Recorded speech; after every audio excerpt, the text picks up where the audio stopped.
Olá pessoal, meu nome é Gabriel e esta é a Hora do Corvo, seu canal sobre Ravenloft, RPG, Dungeons & Dragons e horror. Hoje vamos desvendar o passado e os segredos do Conde Strahd von Zarovich. Antes de mais nada, alguns avisos aos que apenas ouviram as lendas do Conde Vampiro em rumores recentes. Neste episódio, nos aprofundaremos na história e em diversos segredos do Conde Strahd, e haverão spoilers sobre o conteúdo de aventuras e romances em que o Conde Strahd aparece como um personagem. Ainda, se você apenas conhece o Conde Strahd da recente aventura Curse of Strahd da 5ª edição, você notará que existem muitas diferenças na história de Strahd. Esta aventura foi escrita como uma nova versão da aventura clássica de Ravenloft, e traz algumas mudanças no Reino da Baróvia e em alguns pontos da história do Conde Vampiro. Não sabemos ainda se um novo cenário de Ravenloft algum dia será lançado, e como esta aventura se encaixará com o cenário de campanha. Então, a maior parte dos segredos aqui revelados se referem ao conhecimento dos velhos tomos da 2ª e 3ª edição de Dungeons & Dragons. Estão preparados para conhecer o Conde? Nossa carruagem se aproxima dos portões do Castelo Ravenloft. Conseguem ouvir a música do órgão sobre o som da tempestade?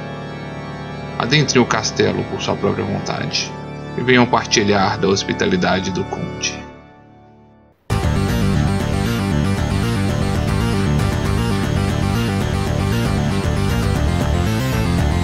Hour of Raven.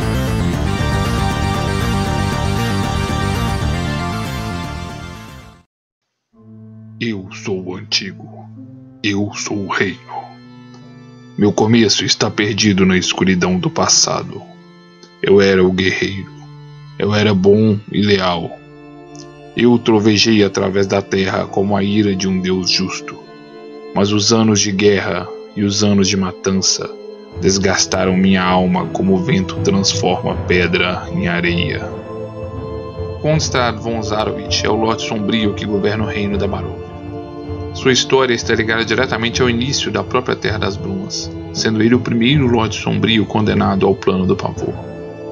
O Conde Vampiro é inspirado diretamente na figura do vampiro Drácula, e é um dos mais icônicos vilões de Dungeons & Dragons, a figura central de diversas aventuras oficiais, romances e até mesmo jogos de tabuleiro. Desde sua primeira aparição na aventura Ravenloft I6, em 1983, ele sempre esteve presente nas mais diversas versões de Dungeons & Dragons ao longo de suas muitas edições. Conde Strahd é uma figura pálida, alta e imponente. Seus trejeitos são nobres e sóbrios, mas o aspecto frio e polido do Conde pode dar vazão rapidamente a rompantes de fúria. O carismático Conde pode ser convincente e sedutor, mas sua máscara cordial esconde uma criatura orgulhosa, egocêntrica e homicida. O Conde é ardiloso e cruel, e não hesita em utilizar de qualquer meio ao seu alcance para atingir seus objetivos. O recluso vampiro raramente faz aparições públicas, mas utiliza a falsa identidade de um nobre baroviano chamado Vasily Van Holtz para espionar seus súditos de forma anônima. O Conde sempre se apresenta com vestes elegantes e sóbrias, embora anacrônicas com o cenário medieval da Baróvia. A aparência de Conde Strahd sofreu bastante mudanças ao longo das edições de Dungeons & Dragons. Na aventura clássica de Ravenloft e no antigo cenário de campanha de Ravenloft, o visual de Strahd emulava o clássico Conde Drácula do cinema, alternando entre a versão de Bela Lugosi dos filmes da Universal e a versão de Christopher Lee nos filmes da Hammer.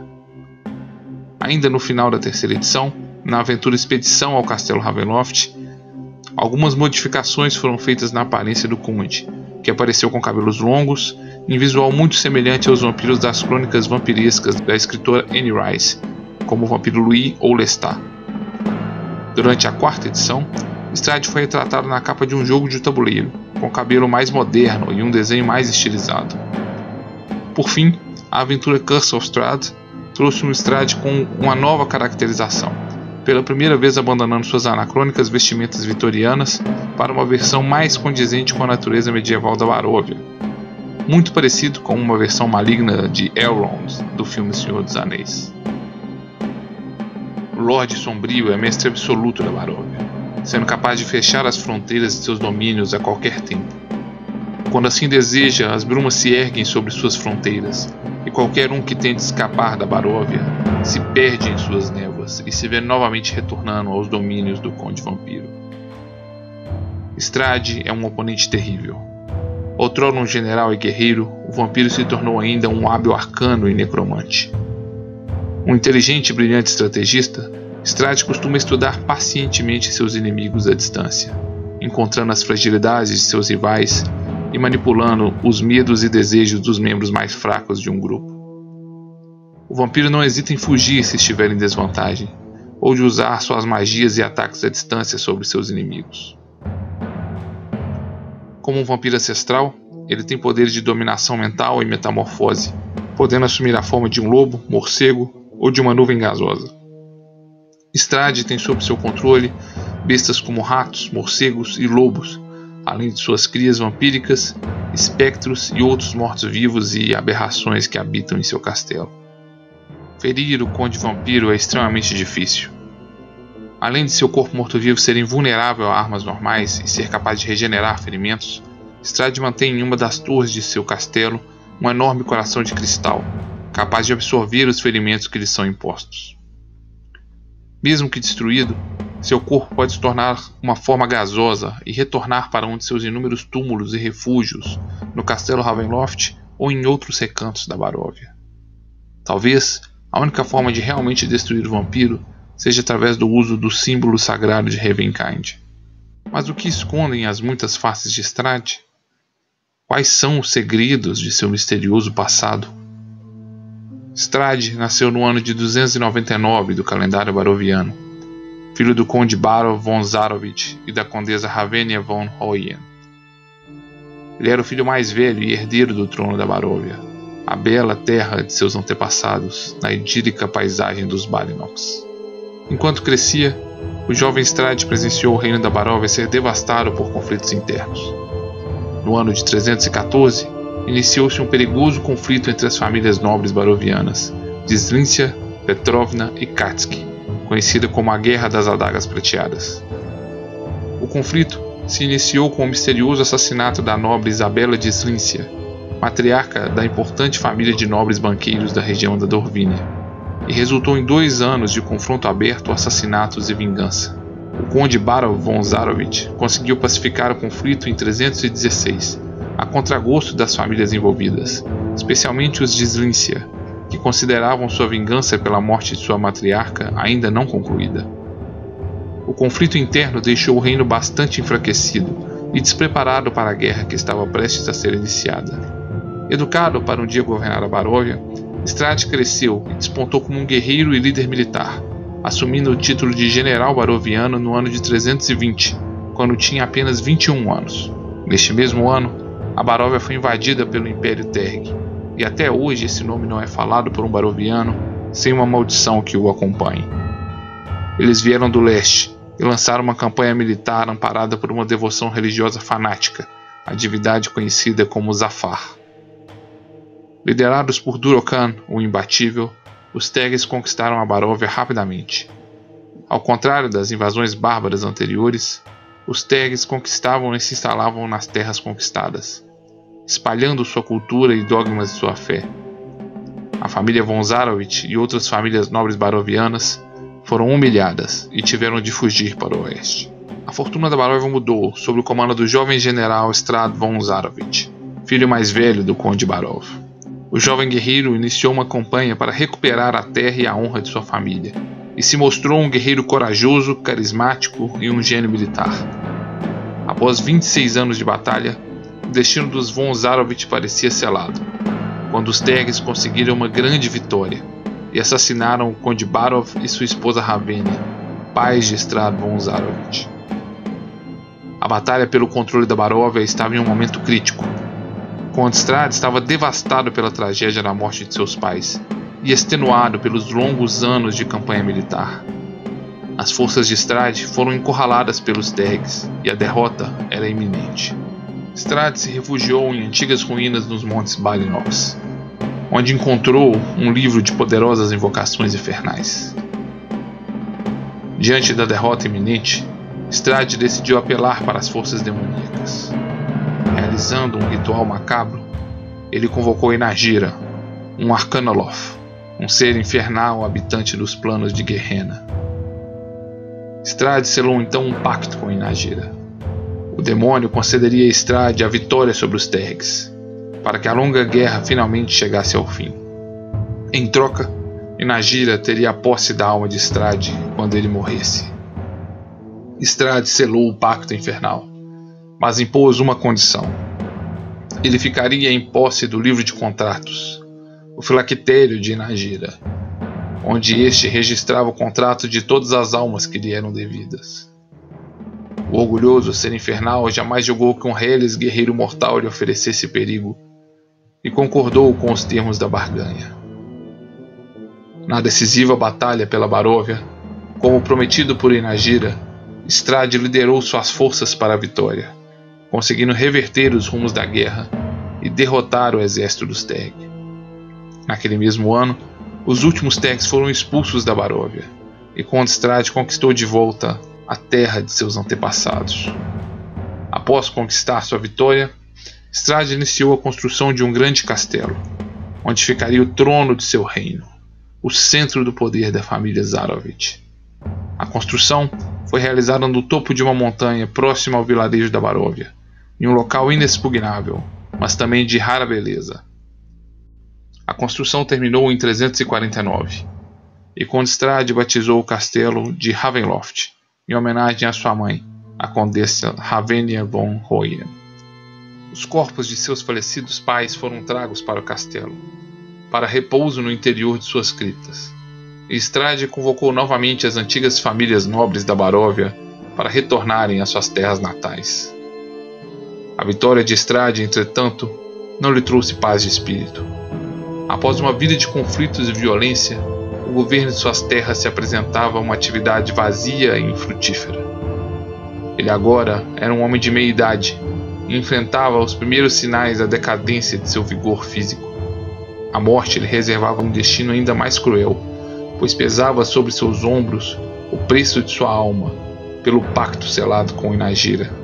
Sobre o peso desta ameaça sobrenatural, Conde Estrade passou a buscar e estudar pergaminhos e tomos de magia, na esperança de achar um meio de reverter seu destino.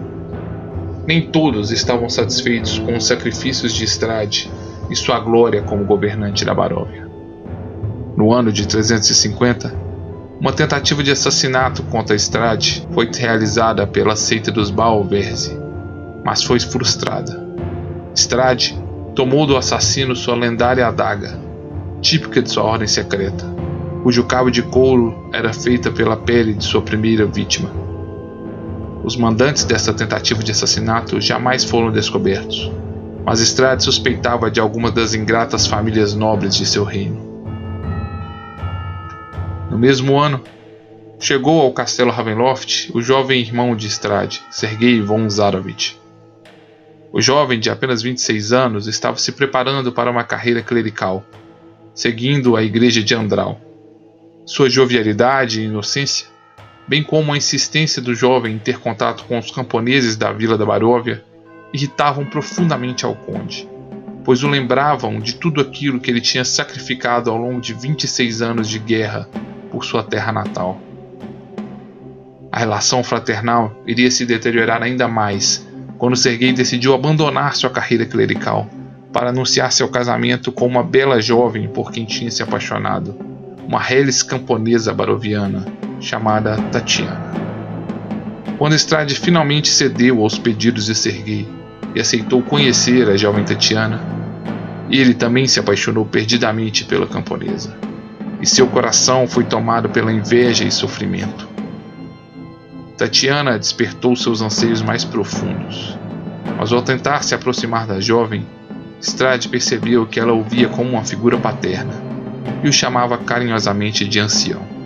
O casal deu a bênção de Conde Estrade para o casamento, que a contragosto a concedeu. A cerimônia foi marcada e toda a nobreza da Baróvia foi convidada para o castelo Ravenloft. À medida que o casamento se aproximava, entretanto, o desespero de Estrade aumentava. Ele recorreu aos seus livros e tomos de magia, sua nova obsessão. No dia do casamento, em um antigo tomo, ele encontrou um feitiço que prometia ao mesmo o desejo mais profundo de seu coração. O encantamento o fez entrar em contato com uma estranha entidade, a quem Estrade se refere como a própria morte. essa entidade prometeu a Strahd afastar o mesmo do envelhecimento e da morte, em troca do macabro assassinato de seu irmão mais novo, de quem deveria beber o sangue. A conversa de Strahd com tal entidade sombria foi acidentalmente escutada por seu amigo e comandante de armas, Alec Guilin. Conde Strahd, sabendo que seu antigo aliado poderia revelar suas intenções, foi obrigado a confrontar Alec para manter seu segredo. No embate, ambos foram feridos mortalmente, mas sob os sussurros sombrios da entidade, Strahd bebeu o sangue de seu outrora aliado para escapar da morte. Após cometer esse ato profano, ele se viu recuperado de seus ferimentos. Strahd seguiu então para os aposentos de seu irmão, onde Sergei se preparava para o casamento, com o intuito de consumar o pacto sombrio. Sergei recebeu Strahd com a ansiedade e felicidade de um noivo prestes a se casar. E Strahd então presenteou seu irmão com a adaga dos Baal-Verze, com a qual tentaram lhe assassinar no passado. Enquanto o jovem assustado tentava entender o significado deste macabro presente, Strahd cravou a adaga no coração do jovem. Enquanto ele sangrava até a morte, Strahd levou seus lábios até a ferida e bebeu o sangue que vertia de seu coração, transformando-se então em um vampiro. Como prometido pela entidade sombria, ele agora era imortal e imune aos efeitos do tempo, e com Sergei fora de seu caminho, teria Tatiana apenas para si. A demora do noivo Sergei levantou suspeitas, e logo seu corpo e o do antigo capitão de Strahd foram descobertos. No caos que se seguiu, suspeitou-se da presença de assassinos no castelo, e os portões foram fechados. A triste notícia abalou a noiva Tatiana, e Strahd foi a seu consolo, no parapeito localizado aos fundos da capela. Ao ver Strahd, Tatiana chorou em seus ombros pela morte de Sergei, estranhando por um momento a frieza de seu toque. Ansiando pela bela Tatiana, Strahd se deixou levar por sua emoção e desejo, e naquele momento declarou seu amor a Tatiana, beijando a jovem. Seu toque frio e morto e sua mórbida lascívia com uma noiva ainda em luto fizeram Tatiana perceber a monstruosidade que ele havia se tornado. Em dor e desespero, ela fugiu de Strahd. O vampiro a perseguiu brevemente, mas em horror, ela se lançou do parapeito do castelo, rumo a um desfiladeiro envolto em brumas, de onde seu corpo jamais foi encontrado. As brumas subitamente se ergueram para envolver o castelo, enquanto Strahd lamentava o suicídio de Tatiana. Naquele momento, ele foi cercado e atacado pelos assassinos de Léo de Slíncia. As setas de suas bestas perfuraram seu corpo, mas eram incapazes de o matar.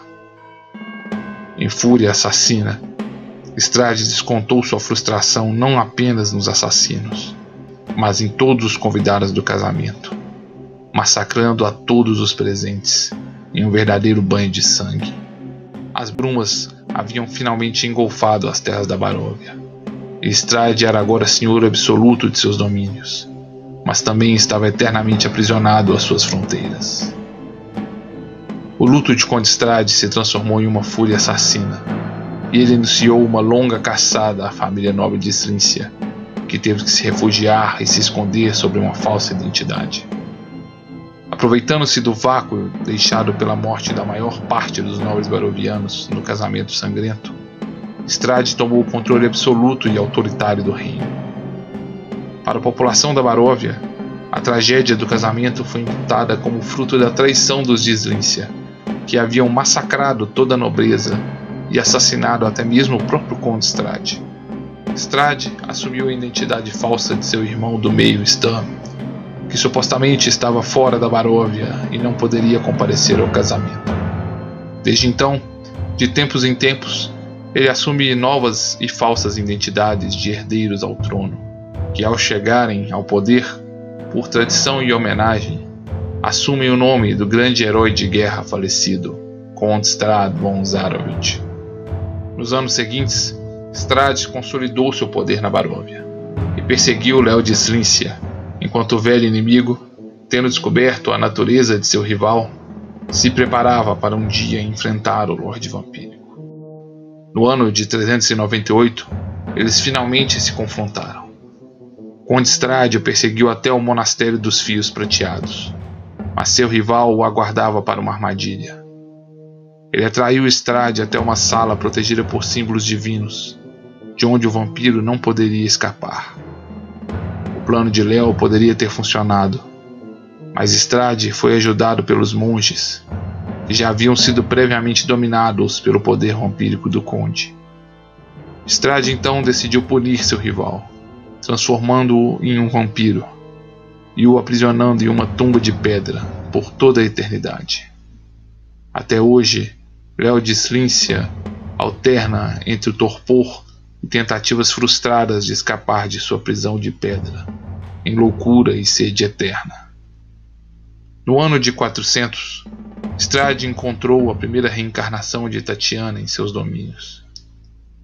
O vampiro pensou que uma nova chance estava surgindo para conquistar sua paixão, mas essa pobre alma foi assassinada antes que ele pudesse completar sua aproximação e a transformação desta em sua amada imortal. Cerca de 50 anos depois, outra encarnação de Tatiana surgiu ao reino, apenas para morrer de uma intensa febre, pouco após ser encontrada por Conde Strade. No ano de 470, os Vistanes adentraram pela primeira vez a Terra das Brumas. Madame Eva, a líder desse povo nômade e misterioso, selou um acordo com Conde Strade. Os Vistanes passaram a ser protegidos em suas terras, enquanto atuavam como olhos e ouvidos para o Conde Vampiro, por onde quer que caminhassem. No ano de 475, o elfo vampiro Jander Sanstar foi tragado pelas brumas e surgiu na Baróvia. Strade e Jander formaram uma aliança tênue, e o bondoso vampiro élfico, mais velho que Strade, ensinou ao conde sobre a própria natureza vampírica, enquanto Strade concedeu ao mesmo acesso à sua biblioteca para que ele pudesse pesquisar seus objetivos naquelas terras sombrias. A tênue relação entre Strade e Jander se deteriora com os anos, até que em 499 eles entram em confronto aberto, e Jander, utilizando o símbolo sagrado de Ravenkind, quase consegue destruir Strade, forçando o Conde Vampiro a alguns anos de torpor. Em 528, um grupo de aventureiros é tragado pelas brumas e decide invadir e confrontar Strade em seu castelo. Os aventureiros falham em seus planos e são então destruídos pelo Conde Vampiro. No ano de 542, o poderoso Lich Azalin foi tragado pelas brumas e surgiu na Baróvia, onde se descobriu incapaz de deixar este plano e de aprender novas magias. O Conde Strade e o Lich formaram uma relutante aliança, no qual Azalin lhe ensinaria segredos arcanos e o Lorde Vampiro o ajudaria em seus planos para tentar romper a barreira das brumas e voltar para o mundo de Oerd. Em 547, as brumas se abriram pela primeira vez e revelaram o desolado reino vizinho de Forno. Strade descobre estar limitado às fronteiras de seu reino e envia Azalin para investigar essas terras. Mas o Lich não reporta nada de relevante, tendo encontrado apenas ruínas assombradas e humanoides selvagens. A aliança entre Strade e Azalin gera frutos, e juntos eles constroem uma máquina chamada de aparatos, capaz de separar almas e personalidades. O experimento é bem sucedido, e eles separam a essência de Strade, e juntos conseguem escapar da Terra das Brumas, emergindo nas distantes terras de Morgard. A personalidade de Strade é dividida entre a de um bondoso alquimista humano e a essência de sua besta vampírica. Um grupo de aventureiros locais intervém nos planos de Azalin e Strade e conseguem impedir a fuga destes seres malignos, que são tragados de volta à Baróvia.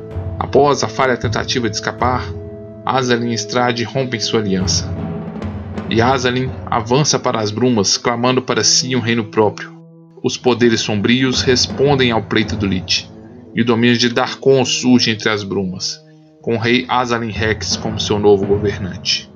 Os antigos aliados agora se tornaram mortais inimigos, e Azalin junta suas forças no reino de Darkon e começa preparativos para invadir o reino da Baróvia. A guerra entre os reinos tem início, mas dura pouco, pois Strahd consegue infiltrar agentes na polícia secreta de Azalin, a Kargat, e romper a cadeia de comando. O próprio Azalin percebe a futilidade da invasão da Baróvia, e a guerra se encerra, embora Strahd e Azalin ainda se considerem inimigos. Nos anos seguintes, as brumas tragam para o plano do terror diversos reinos e entes malignos, tendo Strahd um breve encontro e confronto com Lord Soth, que também surgiu a Baróvia pouco antes de clamar seu próprio domínio de Cíticos entre as brumas. Strahd e Azalin iriam mais uma vez se confrontar diretamente, no evento conhecido como a Grande Conjunção. As profecias do Vistani e do Cara Escusa previam 6 sinais que precederiam o fim da Terra das Brumas. Azalin manipulou os eventos para acelerar os sinais da Grande Conjunção, com o intuito de escapar mais uma vez de sua prisão de brumas, e acabou antecipando o último sinal da profecia. Por um breve período, as brumas libertaram seus prisioneiros, e Strahd e Azalin retornaram ao plano material, onde se localizava a Baróvia original. Azalin tentava consolidar um dos últimos sinais da profecia e fazer com que o demônio Najira finalmente obtivesse a alma de Strahd. Enquanto isso, Strahd encontrou uma nova encarnação de Tatiana no plano material e tentava a todo custo conquistar a devoção de sua amada. Graças à intervenção de um grupo de aventureiros, o fim das Terras das Brumas foi evitado. O livro de contratos profanos de Najira foi destruído pelo símbolo sagrado de Ravenkind, e o último sinal da profecia não foi cumprido. Strahd, Azalin e o demônio Najira foram tragados pelas brumas, novamente prisioneiros deste plano do pavor. A Terra das Brumas estava bastante mudada após os eventos da Grande Conjunção, e reinos inteiros desapareceram do mapa, dando lugar a uma grande fenda conhecida como Greta Sombria.